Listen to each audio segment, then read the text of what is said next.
Zimbabwe చేతిలో ఓడామనే అవమానమో లేక గాడిన పడ్డారో కానీ రెండో టీ20లో టీమిండియా దుమ్ము రేపింది. ఏకంగా 100 పరుగుల తేడాతో జింబాబ్వేను చిత్తు చేసింది.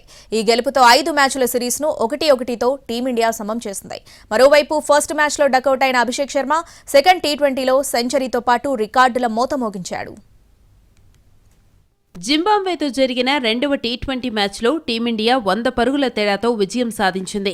Opener Abhishek Sharma record create చేశాడు. ఇంటర్నేషనల్ టీ20లో ఇన్నింగ్స్ల పరంగా అత్యంత వేగంగా ఫస్ట్ సెంచరీ చేసిన మొదటి భారత బ్యాటర్గా చరిత్రకెక్కాడు. కేవలం 46 బంతుల్లో 7 బౌండరీలు 8 సిక్స్లతో సెంచరీతో చెలరేగిన అభిషేక్ శర్మ విధ్వంసం సృష్టించాడు.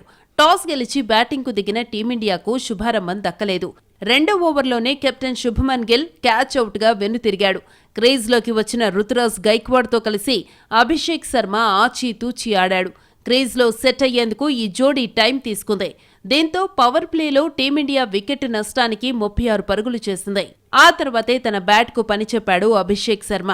ఓవైపు రుతురాజ్ గైక్వాడ్ నెమ్మదిగా ఆడుతుంటే మరో ఎండ్లో అభిషేక్ శర్మ భారీ షాట్లతో విరుచుకుపడ్డాడు. 33 బంతుల్లో హాఫ్ సెంచరీ పూర్తి చేసుకున్న అభిషేక్ శర్మ మరో 13 బంతుల్లోనే సెంచరీ మార్కుని అందుకున్నాడు.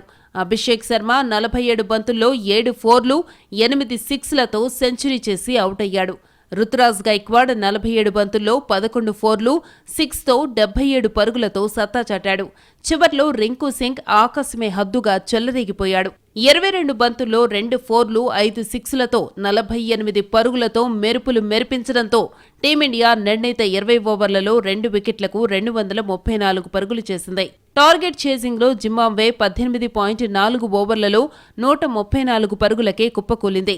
ముఖేష్ కుమార్ 37 పరుగులిచ్చి 3 వికెట్లు, ఆవేష్ ఖాన్ 15 పరుగులకు 3 వికెట్లు తీసి జింబాబ్వే పతనాన్ని శాసించారు. రవి బిష్నాయ్ 11 పరుగులిచ్చి 2 వికెట్లు తీశాడు. ఇక ఈ మ్యాచ్లో రికార్డుల మోత మోగించాడు అభిషేక్ శర్మ. ఫస్ట్ మ్యాచ్లో డకౌట్ అయిన సెకండ్ టీ20లో సెంచరీ చేశాడు. ఇంటర్నేషనల్లో అత్యంత వేగంగా ఫస్ట్ సెంచరీ చేసిన మొదటి భారత బ్యాటర్గా చరిత్రకెక్కాడు. 2 ఇన్నింగ్స్ల వ్యవధిలోనే సెంచరీ చేసి చరిత్రకెక్కాడు. 3 ఇన్నింగ్స్ల వ్యవధిలో దీపక్ హుడా సెంచరీ చేస్తే 4 ఇన్నింగ్స్ వ్యవధిలో కేఎల్ రాహుల్ సెంచరీ సాధించాడు. దీపక్ హుడా, కేఎల్ రాహుల్లను అభిషేక్ శర్మ అధిగమించాడు.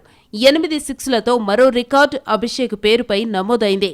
ఈ ఏడాది ప్రొఫెషనల్ టీ20 క్రికెట్లో అత్యధిక సిక్స్లు బాదిన భారత బ్యాటర్గా చరిత్రకెక్కాడు. ఈ ఏడాది 18 టీ20 మ్యాచ్లాడిన అభిషేక్ శర్మ 50 సిక్స్లు కొట్టగా రోహిత్ శర్మ 25 మ్యాచ్ల్లో 46 సిక్స్లతో రెండో స్థానంలో కొనసాగుతున్నాడు.